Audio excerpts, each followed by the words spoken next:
Well, here we are again we're at the fourth floor of the Missoula Public Library. Again, just a gorgeous facility, great setting here in the Missoula Valley.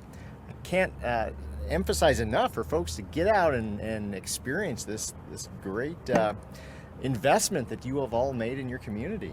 Yeah.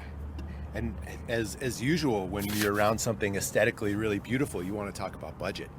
Well, absolutely. That is an excellent segue. But yeah, this is tax season. This is budget season.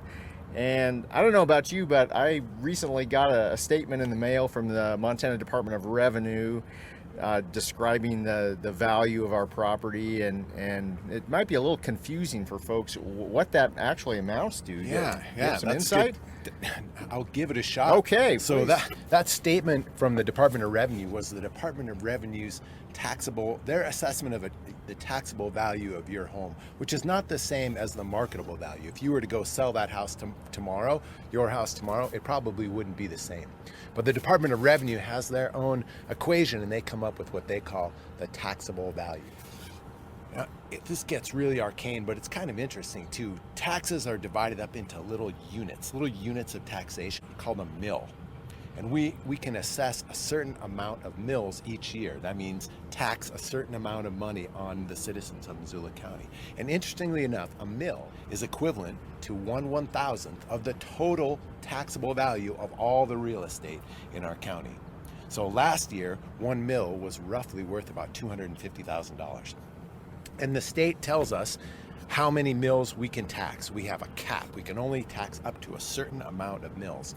And there's a little bit of unpredictability in this, in that right now we are in the middle of our budget season, and we certainly don't want to use any more mills than we need, but we don't right now know exactly what the value of a mill is. Part of the confusion is that estimated tax that's on that Department of Revenue statement really does not necessarily reflect what you'll actually be taxed. Dave, that is a super good point. At the bottom of that, it'll say, oh, your taxes are going up by 13% or 15% or 4%.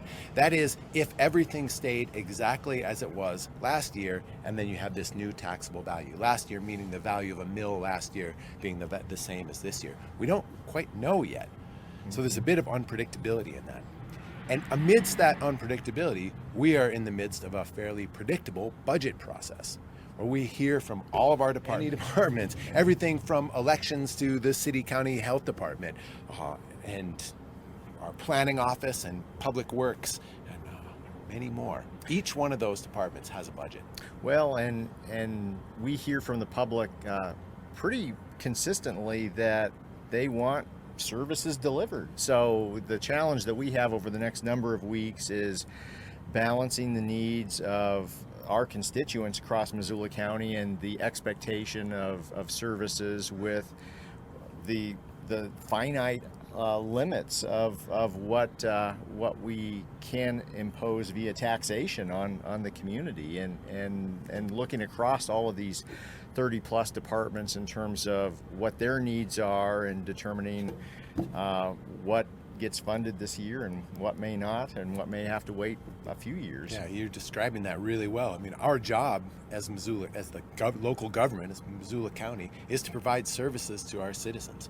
These departments are literally the folks who have boots on the ground providing those services. We wanted to encourage folks to check out the Missoula County Property Information System to learn more about where and how your taxes are being spent. So if you Google Missoula County Property Information System and then hover over your property and right click on it, a menu will show up and it says identify property information here. So click on that.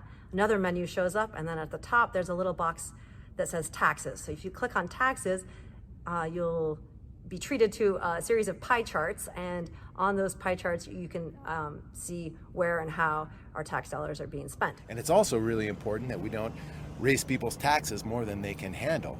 So we balance these things with each department, looking at what they need so they can do the best work possible, deliver the best services they can, and looking at how much we can actually stomach asking people to contribute. Well, and let's talk just a minute about the budget process coming up here. We have a preliminary budget hearing that's going to be on July 29th at 2 p.m. If you've not visited one of our public meetings before, you can now do so in a couple ways. You can either show up in person to the county courthouse. We'll be meeting in the Sophie Moise room, our main meeting room on the first floor, or you can join us remotely via your computer or on the phone. And this is the first opportunity to take a look at our budget for the next fiscal year, to provide comment. The public comment period will be open for about a month, and then on August 26th, same time, same place, we'll be having our final budget hearing and budget adoption. So we'd love to hear from folks. Yeah, I would really encourage you to, if you have a moment, take a look at this preliminary budget and offer your impressions on specifics. Saying, "I hate taxes" isn't helpful. Everyone hates taxes, but if you could say, "This is too much money for this piece, and we really wish you'd invest over here in this piece for these reasons," that could be really helpful.